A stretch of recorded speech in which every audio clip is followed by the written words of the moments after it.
Alright, good morning everybody. So we're back again with another 1.5 deck profile. So as I'm recording this, it's the day before 1.5 is supposed to hit the shelves. So here's hoping that everything goes as planned with that and that people are actually able to get the product that they want. So I have my fingers crossed for all of you. So the deck we're going over today is going to be Ragnaloardmon. It's a fan favorite for 1.5. I think it actually has a very, very strong chance of being a top meta contender. Like, I don't think it's going to be a top tier deck, but I do think it's going to win tournaments here and there. I think it's going to get representation. You know, the things that make a deck a top tier deck is both representation and results, and I think this deck is definitely going to get a fair amount of both. So let's go ahead and get right into it. The focus of the deck is to build up into Ragnaloardmon. Now, this card is a big scary boss monster that facilitates the entire deck's offensive and defensive strategies. By itself, it has security attack +1 and reboot, and an effect that says whenever you digivolve into it, you get to place a Durandamon or a Ragnaloardmon from your hand on top of this card's Digivolution sources to gain 3 memory. So, evolving into it while you have one of those 2 cards in your hand essentially makes this card free.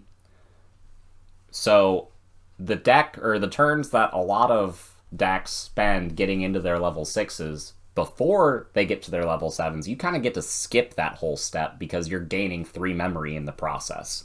So, and on top of that, you're putting more inheritable skills underneath this card's sources. So this card just gets out of control very quickly. It is entirely possible to run through stacks with this card and get rid of every threat that your opponent has at the same time whenever it swings in this deck. And we're going to get into how you facilitate that and make that possible. But this is a card that you absolutely have to have 4 of if you are going to play this deck. I see Ragnaloardmon decks try to run 3, and really because of your rookie lineup, getting your searches off, you absolutely have to play 4. So if you're trying to build this deck right out of the gate in 1.5, I honestly wish you the best of luck because this is going to be a super rare that you need 4 of. Now, the last level 7 that we are playing is going to be Alter S. So, Alter S does add more power to the deck. It's just another level 7 you can go into, increases those numbers, so you have more cards that you're playing on your top end. In addition, it gives you a pseudo board wipe effect, and it's just very strong. It's possible to give this all the same effects that you would give to Ragnaloardmon with the piercing and the blocker and the whenever it attacks, de-digivolve something. So any one of these level 7s, really, evolving into it just gets out of hand very, very quickly. So on to the Tamers and the Digitama. So this deck isn't playing any options, and it's only playing 2 Tamers. So we decided to throw the Tamers onto this slide. The Tamer that we elected to play was going to be the Black Tie from the set 1.0, the one that gives you plus 1,000 to all of your dudes on your opponent's turn, and sets your memory to 3 at the start of your turn. So the 1,000 DP buff is nice because you do give a lot of your cards blocker and lets you block more things. But the fact that you set your memory to 3 is key, because your level 6s cost 3 to evolve into, and then that'll put you to 0, and then you can evolve into Ragnaloardmon, go to 3 on their side, use your effect, put something under it, and then go back to 0, and then it stays your turn. So the turn that you level or evolve into a level 6, you get to skip straight up into 7 if you have all the cards that you need. And this card just helps you get to where you need to be faster. Now, we are only playing 4 Digitama as opposed to 5. In most of my list, you'll see me play 5 just in case the game grinds out, so that you can get more draws off of your rookies. However, Ragnaloardmon, it uses their raising area as a safe zone. So Cards in the raising area cannot be targeted by effects or affected by any other skills of any cards on the board. So a lot of the times what you'll do is you'll build up a stack up to champion or even ultimate or mega in the raising area before you bring it out, and you'll really only bring it out whenever you want to attack with it. So that logic of getting as many cycles as possible doesn't apply here because you're using your raising area differently. So that is the reason for that.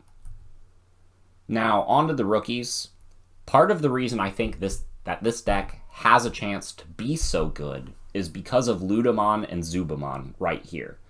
So both of them help you facilitate a massive amount of consistency when piloting this deck. You get the top 5 card, you look at the top 5, you get a Ragnaloardmon, and then something with Legend Arms. So the potential to add 2 cards is high, especially since we're maxing out most of the Legend Arm cards. And the reason we're maxing them out is because of these 2 right here.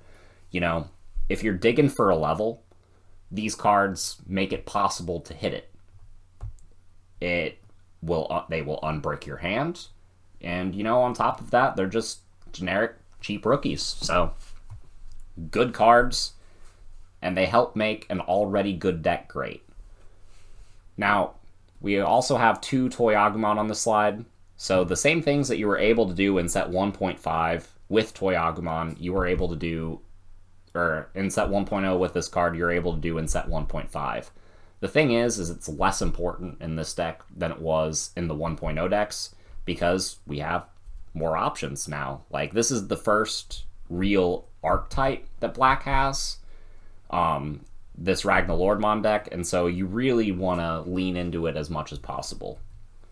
So, rounding off the rookies, we do have 4 Gatsumon because generic blockers are good. They help stop Rookie Rush, and they're just good cards. And we also have 3 Chumon. So Chumon started seeing a lot of play towards the tail end of the 1.0 format because of how well it shut out green, purple, and blue. And now it has more functionality in set 1.5. There are more cards in purple that gain memory. Shine Greymon has the Patamon that gains memory. Ulforce has an effect that gains memory. Ragnaloardmon, the mirror match, you can shut your opponent off from getting their 3 memory when they evolve into the Ragnaloardmon, so this card makes the mirror match a joke. Like, I love Chumon. It just gets better in set 1.5 than it was in set 1.0, and honestly, if there were more room for rookies in the deck, I would bump it up to 4. Now, on to the champions. We have 4 Tia Ludamon, or Tia Ludomon. Yeah, this entire line just has weird names, but this dude has an effect, or has an inheritable effect that it passes up that says, if you're level 7, whenever you attack, de-digivolve something 1 stage. So this card, in addition to your Ragnaloardmon being an enormous threat because of its, high power, multiple security attacks, reboot blocker, this card lets you control the board on top of all that. So anytime they're swinging, if they have a blocker in play, it's not a blocker anymore. If they have a level 6 that they're getting ready to turn into an Omni, it's now a level 5. This card just turns your already overpowered boss monster into something that is much harder to deal with. And on top of that, it is a Legend Arms card. So if you're waiting on a level 4, you can't draw one, you can hit this card off of your 5 Searcher rookies. So it's absolutely amazing, and I cannot say enough good things about this card. I see blacklists that are like Ragnaloardmon lists not playing this at all, or playing this as like only a 2 of, and I don't understand it. I really don't. Moving right along, we got 3 Tankmon. It's cheap, it's strong, it's a carbon copy of Gorillamon or Dark Tyranno, and both those cards were seen as 4-ofs in most decks. And the only reason you're not playing it as a 4-of here is because you need inheritable skills. So 3-of is fine. We also have a 3-of Gardramon because more blockers are more blockers, and having them is amazing. And then rounding out the champions, we have 2 Greymon. So this is probably the least important champion in the deck, but you can give your Ragnaloardmon reboot because it, or I'm sorry, you can give your Ragnaloardmon jamming because it by itself has reboot. And if this helps with the Toyagumon line. It also helps with the Metal Greymon that we're playing in the Ultimates. So it has a lot of synergy in the deck. It's just not as important as the other three that you see on the screen right now. So moving on into the level 5s, we got 2 Andromon, because 2 more blockers is good. We got 3 Metal Greymon, combos with the Greymon, giving you something that you can just poke with for free while not risking anything yourself. And it gives your Ragnaloardmon another security attack plus, because Ragnaloardmon by itself has reboot, so this card helps it out even further. So, great card. I just don't think you need 4 of it in this deck. I think 3 is absolutely fine. The one you do need 4 of is Ragnaloardmon. I think that's about as well as that could have gone. Ragnaloardmon has another effect that says, if you're level 7, whenever you attack, D-Digivolve 1. So it combos well with the Teoludamon. You can take 1 stack and lower it 2 stages, or you can split that up and target 2 stacks and do them each 1. So again, it controls the blockers, it controls their board, it controls what your opponent can match your aggression with, and it's just an amazing card. And again, it's another Legend Arm, so you can grab it off your searchers. Absolutely love it. Rounding out the deck, we have the Megas. So I am playing 7 of the Durandamon, Ragnaloardmon split.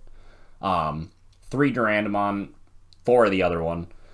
Durandamon gives you piercing, so I think it is less important since you have all the D-Digivolving. The piercing is really there to get around blockers in case they try to block you from swinging into the stack, or from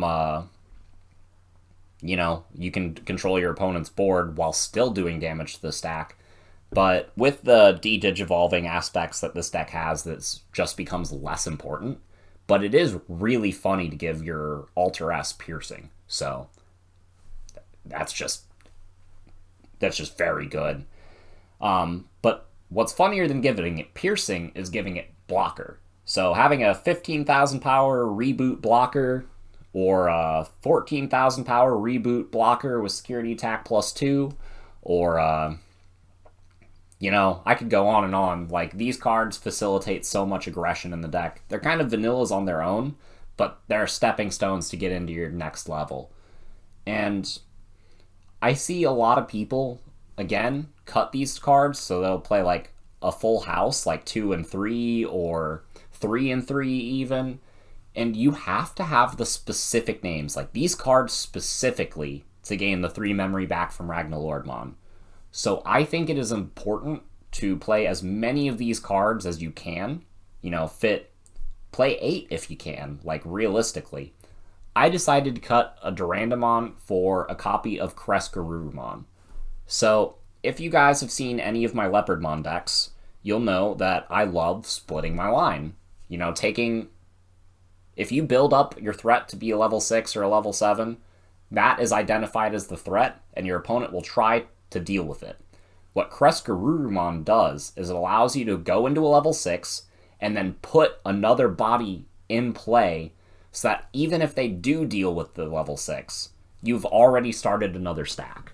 So while I think that this card is a little gimmicky because it relies on your opponent's board state to resolve, the fact that it has reboot by itself, so it can combo with the Metal Greymon and everything, the fact that it has the potential to make your board more threatening than it could be, is worth putting it in as a one of.